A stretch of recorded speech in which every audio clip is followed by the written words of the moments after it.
नमस्कार। मैं रवि आस्तीवाल। हमारा चैनल B4U न्यूज यानी कि ऐसी सकारात्मक खबरें जिसमें आप और हमारे लिए जो जरूरी खबरें होती है। इस जरूरी खबरों में जैसा कि आप सब जानते हैं कि अभी लॉकडाउन चल रहा है। इस लॉकडाउन में हमारे जयपुर के निवासी जो अलग अलग क्षेत्रों में रहते हैं, वो किस तरह से यहाँ लोगों की हमारी सेवा कर रहे हैं, किस तरह से लोगों को जागरूक कर रहे हैं। क्योंकि ये महामारी हमारे समाज नहीं, हमारे परिवार नहीं, बल्कि दुनिया पे प्रभाव डाला है।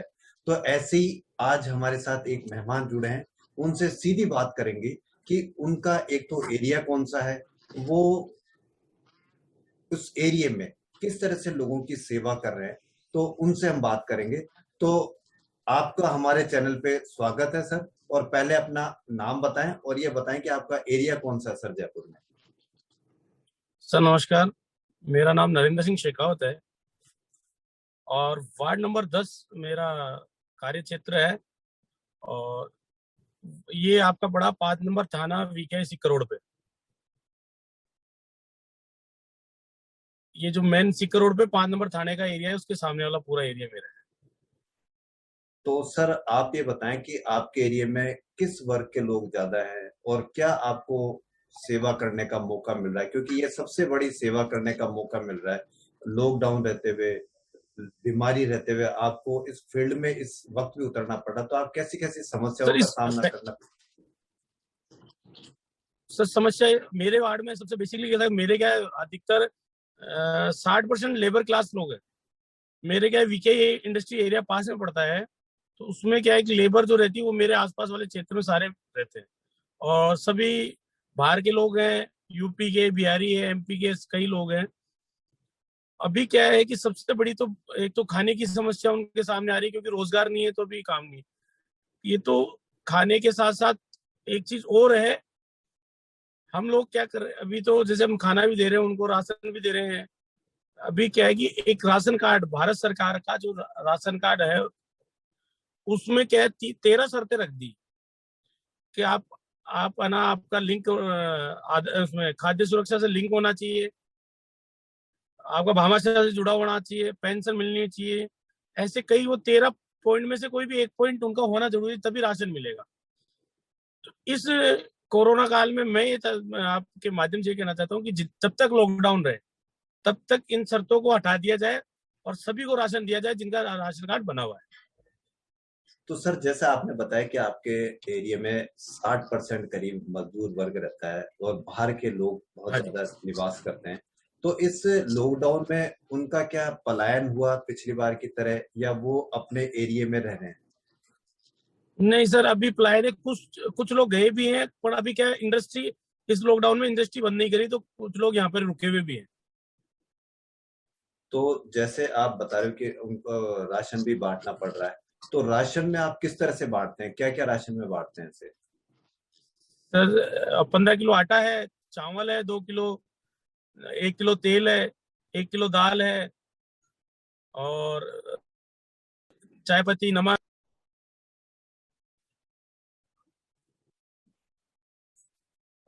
तो जैसा आप बता रहे हो कि इस तरह से बांट रहे हो, तो ये 10-15 दिन का मुझे लगता है शायद राशन सफिशिएंट है किसी भी परिवार के लिए। तो हाँ सर। इसके अलावा आप ये भी सर महसूस कर। हाँ बोले सर, बोले। हाँ सर, बोलिए बोलिए, आवाज नहीं आई। मैं ये कह रहा हूँ कि आपको ऐसा लग रहा है कि भाई जो फैक्ट्री में मजदूर जा रहा है उनकी सैलरी में भी कुछ कटौती की जा रही हो, या उनको सैलरी टाइम से मिलने में दिक्कत आ रही हो, ऐसी भी कोई समस्या आई है आपके सामने?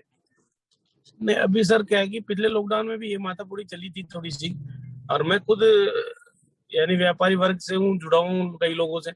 इन इन लोगों को रोकने के लिए क्या किया जा रहा है कि इनको पेमेंट थोड़ा कम दिया जा रहा है, आधा पेमेंट देते हैं क्योंकि पलायन ना हो। ऐसे सैलरी रोकने का यानी नहीं देने का कारण नहीं है, पर ये क्या है कि सैलरी थोड़ी कम रोक के चलते हैं तो ये रुके रहते हैं सर। तो सैलरी अगर कम भी दे रहे हैं तो मजदूरों को कुछ तो हेल्प हो ही रही है एक तरह से। हाँ अब ये है। अब तो मुझे ये कारण क्या है बताएं। कि इससे रुका रहता है वो। हम्म, तो हाँ सर मास्क बोलिए। वगैरह के लिए भी आपने क्या उनको लोगों को जागरूक किया है कि मास्क वगैरह में लगाने में कोई दिक्कत महसूस हो रहा है मजदूर वर्ग, या क्या है? सर मास्क वगैरह देखो सर, ये लोग क्या है कि बिल्कुल मास्क नहीं लगाते हैं। इनको काफी बार कहा है, हमने रोका भी है। हम खुद भी जाके, हम कार्य क्षेत्र है जिसमें जाते हैं, उसमें सबको बोलते हैं मास्क लगाओ, मास्क लगाओ। आप क्या बात है, इतने जागरूक नहीं है लोग, इनको डर नहीं है बीमारी का। इन लोगों को बिल्कुल कोई डर नहीं है। मेरा एक एरिया पड़ता है, उसमें सब्जी की ठेले लगते हैं। वहाँ ठेलों पे शाम को ऐसा लगता है कि कोई लॉकडाउन की पालना नहीं हो रही। धारा 144 की कोई पालना नहीं हो रही। एक नला है मेरे वार्ड में 6 नंबर पे। वहां पर कई बार हमने गुस्से में भी बोला उनको, वहीं लग जाता है। तो उनके बच्चे भी घूमते रहते हैं साथ में। एक जना सब्जी लेने आ रहा है, उसके साथ 3 जने आ रहे हैं। ये समस्या बहुत ज्यादा है। इनको जागरूक करना बहुत, यानी एक डर के पीछे जागरूक हो सकते हैं, वैसे सर नहीं मानते ही नहीं। तो जैसे बस्तियों में क्या बीमारी अभी बीमार लोग निकल रहे हैं, या उनमें से किसी के मतलब कोई मृत्यु हुई है, या कोई ऐसा भी वाकया आपके सामने आ रहा है क्या? सर एक शुक्र है भगवान का, कहते हैं गरीब का ऊपर वाला होता है। इन लोगों में अभी तक कोई ऐसा कोरोना का सिम्टम नहीं मिला, किसी कोई बीमार नहीं हुआ। जो कई लोग जो अपने भामाशाह हैं, यानी बड़े लोग हैं, वो फिर भी बीमार हुए हैं। इन लोगों में तो अभी बचाव है, ये इससे बच रहे हैं। अगर बीमारी हो गई तो बहुत बड़ा विस्फोट होगा। तो ये तो चलो ईश्वर का शुक्र है कि भाई इन लोगों में हाँ बीमारी कम फैल रही है। तो आप ये भी बताएं कि सर कि राशन भी बांट रहे हो आप, मास्क भी बांट रहे हो, इसके अलावा कहीं रुपए पैसे की भी मजदूरों को जरूरत पड़ रही है, तो कई फैक्ट्री चालू लेकिन कई बंद हो गई होगी, तो उनमें मजदूरों में आप ऐसी भी समस्याओं का सामना करना पड़ रहा होगा कि जहाँ पैसे भी बांटने पड़ रहे हो आपको? नहीं सर, अभी तक ऐसा ऐसा नहीं आया है। बेसिकली क्या है कि सैनिटाइजर जरूर हम करवाते हैं, सैनिटाइजर जरूर वितरण करा रहे हैं।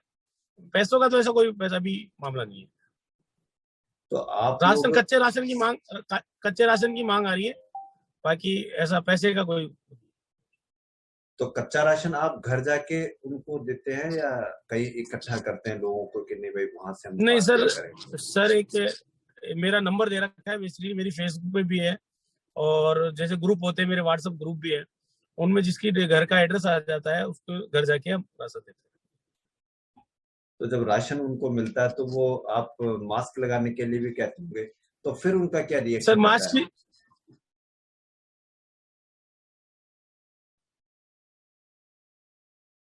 राशन के साथ हम मास्क लगा दो।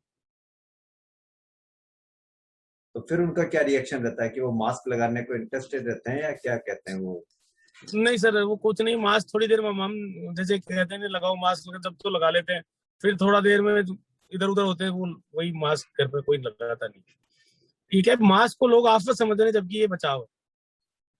और सरकार का भी चल रहा है, काम कर रहे हैं लोग। सरकार कहते हैं अनाउंसमेंट भी करवा रही है, पर वो तो क्या है, व्यक्तिगत नेचर होता है इंसान का। हिंदुस्तान है, सबको आजादी है, तो डर के मारे लगा रहे हैं, बाकी तो नहीं लगा रहे हैं। तो आपके एरिया में कई ऐसे भी लोगों आए होंगे कि जिनको अभी जब पीक पे चल रहा था तो कई बीमार होंगे, तो आपको बेड्स के लिए भी फोन किया होगा, किसी ने ऑक्सीजन के लिए भी फोन किया होगा, तो उस वक्त आपने कैसे सर समय निकाला? सर ये तो बहुत बड़ा विकट परिस्थिति थी उस टाइम। मेरे पास कम से कम रात को सुबह शाम मिला के टोटल कम से कम 500 से फोन आते थे। पर कुछ मजबूरियां ऐसी रही कि सरकार के सरकार का क्या मालूम, एक बड़ा विस्फोट था। ऑक्सीजन सिलेंडर के तो खूब फोन आए, सबसे ज्यादा है वेंटिलेटर के और बेड के। और सबसे बड़ी बात यह कि बेड छोड़ो, आप तो हॉस्पिटल दिलाना, सिर्फ एडमिट कराने तक का भी फोन आए। तो पास में सीकेएस है, हमारे सोनी मणिपाल है, इन लोगों को कहा। काफी जने तो 2-3 जानकार हुए, कईयों की समस्या सोल्व भी हुई, कईयों की नहीं हुई। और फिर 15 दिन बाद में थोड़ा सा धीरे धीरे रहा कि राहत मिली थोड़ी बहुत लोगों को। तो अब क्या फोन आना कम हो गए, या बीमार होना कम हो गए? क्या आपके एरिया में कैसा वो चल रहा है अभी ऐसे इस वक्त?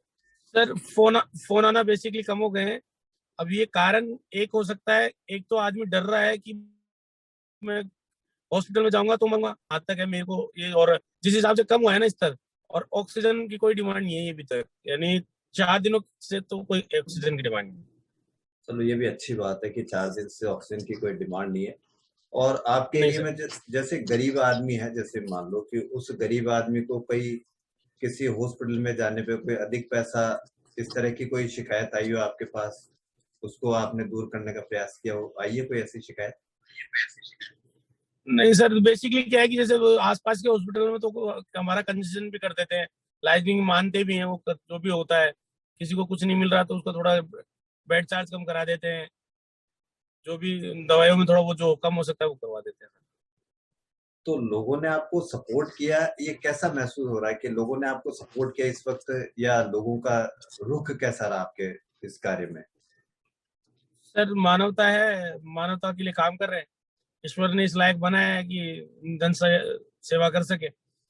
सहयोग तो बस इतना ही है सर, एक मामा मित्रों गणों का, यार दोस्तों का सबसे ज्यादा सहयोग रहा है कि राशन देने में, और जो भी कहा है मान लेते हैं, कहना कि यार कुछ राशन करना है, किसी को फूड वितरण करना है।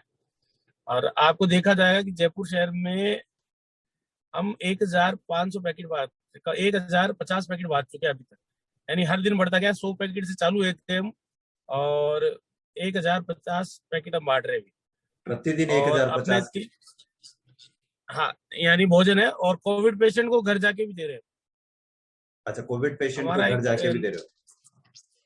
हाँ, कोविड पेशेंट जो जो परिवार में बना नहीं सकते, 3-3 जने कोविड पेशेंट है, मनी पार्क में है, जोटवाड़ा है, आपकी जैसे कॉल आती है हम पहुंचाते जाते हैं। अच्छा, मतलब हमारा आप, समय है हाँ हाँ बताएं। सुबह 7 बजे, आप कॉल कीजिए। हाँ, और आप अपने एरिया में ही बांटते हो, या किसी भी जगह आपको फोन आ जाए तो आप कोशिश करते हो कि उनको भी? नहीं सर, एरिया में मैं एरिया में तो बांटता हूँ। आपको जहाँ तक बताऊँ, मैं भी, हमारे 5-6 पॉइंट है, शाम को हम वहाँ बांटते हैं। गुलाब जी चाय वाले के पास जो पहले वो लगता था, ऊंटा वाला जो चावल और वो बांटते थे, उन्होंने ही बंद कर रखा है। वहां पर भी हम कम से कम 200 लोगों की भीड़ फिक्स 6:15 बजे तैयार हो जाती है। अब मैं अभी मैं वहीं वहीं जा रहा था, जब मैं, चलो 2 मिनट बात कर लेंगे बहुत खुशी की बात। आपसे। महिला चिकित्सालय है विश्वविद्यालय के सामने, एक वो ये जो आपके फुटपाथ पे जो ये बेचते हैं स्विमिंग पूल वगैरह, जो छोटे मोटे लघु उद्योग वाले, वहां तक, ये ऊपर परमात्मा करा रहा है, अवसर कर रहे हैं। यानी अपने एरिया के अलावा भी आप पूरे जयपुर को ही आपने एक तरह से सेवा का स्थान बना रखा है। सर हमारे 2 संगठन है, एक हमारा हरिओम जन सेवा समिति करके एक संगठन है, वो उसके साथ भी लग रहे हैं, और एक हमारा मित्राय करके एक फाउंडेशन है। मेरे मैं 2 संगठनों से जुड़ा हूँ, उनके सहयोग से काम चल रहा है। हरिओम जन सेवा 2 संगठनों से काम चलता है। और वैसे बेसिकली भोजन हम 9 बजे फिक्स, हमारे वार्ड नंबर 5 पे हरिओम जन सेवा समिति हर प्रतिदिन भोजन खिलाती है। 300 से 400 भोजन यही वितरित होता है। तो नरेंद्र जी, आपको बहुत बहुत बधाई हो इस लॉकडाउन काल में और इस महामारी के काल में, जो आप लोगों की सेवा कर रहे हैं। इससे लोगों की दुआ मिलती होगी, ईश्वर भी जरूर आपके कर्मों को देख रहा होगा कि किस तरह से आप इस बीमारी में, जब कोई एक दूसरे से मिलकर भी खुश नहीं हो पा रहा, किसी से मिलना उसका दुश्वार हो रहा है, तो कभी ऐसी भी समस्या हो कि किसी का अंतिम संस्कार करना की मजबूरी हो गई, या किसी अंतिम संस्कार के लिए लोग इकट्ठा नहीं हुए, तब आपको कहीं फोन आया, कुछ ऐसा भी वाक्य हुआ सर आपके साथ मानव, कभी? हाँ जी सर। किसी के अंतिम संस्कार के लिए भी कभी आपको ऐसा फोन आया उस समय, क्योंकि अंतिम संस्कार भी करने के लिए लोग नहीं मिल पाए इस बार, तो कहीं ऐसा वाक्य कोई आपके साथ रहा हो? सर एक हॉस्पिटल में रहा, ऐसा कुछ नहीं मुझे। एक एक क्या बताऊं सर, अब बताऊं तो दुख तो होता है इस कोरोना में, अपने यानी मान लो रिश्तेदारों का, अपने परिजनों का बहुत। पूरी बात बताया। सर एक मेरे सामने की बात है, मेरे एक परिजन भर्ती थे कोविड में, ICU सेकंड में। वहां पर एक व्यक्ति की मौत हो गई, और डॉक्टर ने कहा कि ये मरने वाले हैं, तो उनकी अर्धांगिनी उनसे मिलने नहीं आई सर। ये तो बहुत। हेलो। हाँ सर, हाँ सर। उनकी अर्धांगिनी उनसे मिलने नहीं आई, और उस लाश को जब सुबह खत्म, शाम को खत्म हुए, सुबह 2 बजे तक कोई लेने नहीं आया सर। तो ये तो बहुत बड़ा उस हादसा टाइम है। उस टाइम सर ये लगा कि मानव अपने यार दोस्तों के लिए, भाई बंधुओं के लिए करता है, सब कुछ करता है। वो कहते हैं ना कि मरने के बाद कुछ नहीं रहता, सब कुछ एक समान हो जाता है, सब बराबर हो जाते हैं। वो स्थिति मेरे सामने आई कि इस बीमारी ने ये बता दिया, आप आपके लिए जियो और दूसरों का ये रखो कि हाँ ठीक है, एक मन में प्रेम है वो जरूर है, पर एक अति आवश्यक की नहीं यार, इसके बिना मेरा काम नहीं चलेगा। काम चलता है, प्रकृति ने सब चीज सेट कर रखी है, कोई रहेगा तो भी काम चलेगा, कोई नहीं रहेगा तो भी काम चलेगा। नहीं, खैर ठीक बात है, लेकिन जब एक आदमी टूटता है तो नरेंद्र शेखावत जैसे दूसरे आदमी को ईश्वर भेजता है, ताकि उनकी अगर अर्धांगिनी उनका उनसे मिलने नहीं आई तो नरेंद्र शेखावत के रूप में उनके सामने देवता तुल्य आदमी को उन्होंने भेजा, जिससे उनका जो बचा हुआ कार्यक्रम है वो हो सका। तो नरेंद्र जी, आपने हमको टाइम दिया, इसके लिए आपका बहुत बहुत धन्यवाद। और आप इसी तरह से समाज सेवा में लगे रहें। और ये थे हमारे नरेंद्र शेखावत जी, जिनसे हमने बात की, और इन्होंने बताया कि किस तरह से एक जब किसी की डेथ हो गई तो उनकी अर्धांगिनी भी उनसे मिलने नहीं आई। तो ये एक मजबूरी मान लें या उनकी कोई ऐसा मान लें कि जिसकी वजह से वो मिलने नहीं आई, तो फिर भी लेकिन नरेंद्र शेखावत जैसे आदमी को, देवताओं को ईश्वर ने बना रखा है ताकि उनके ऐसे काम हो सके। तो इसी के साथ इस मुलाकात में हमने नरेंद्र शेखावत से बात की, जिनका एरिया विश्वकर्मा एरिया में पड़ता है, जयपुर के निवासी है, लेकिन उन्होंने अपने एरिया को छोड़कर भी पूरा जयपुर को उन्होंने कार्यस्थली बना रखी है। तो हम नरेंद्र शेखावत जी को धन्यवाद देते हैं, और हम आशा करते हैं कि फिर हमारे लिए वो समय निकालेंगे और हमको बताएंगे कि किस तरह से उनके सामने समस्या आ रही है, उनका निवारण किस तरह से कर रहे हैं। तो इसी के साथ नरेंद्र शेखावत जी, आपका बहुत बहुत धन्यवाद सर। सर बहुत बहुत धन्यवाद आपका भी, आपने भी मेरी बात सुनी और थोड़ा मन ऐसा रहा कि बहुत अच्छा लगा कि आपसे बात करके। और मानव सेवा है सर, मानव सेवा के लिए लग रहे हैं भगवान ने। वो कहते हैं ना, अंतिम सांस तो लिख रखे हैं, आप चाहे घर पे रहोगे तो भी आएंगे और बाहर रहोगे तो भी आएंगे। तो इस एक भगवान के ऊपर छोड़ के सर सारा काम करें। चलो सर, बहुत बहुत धन्यवाद सर, बहुत बहुत धन्यवाद sir. Thank you sir very much.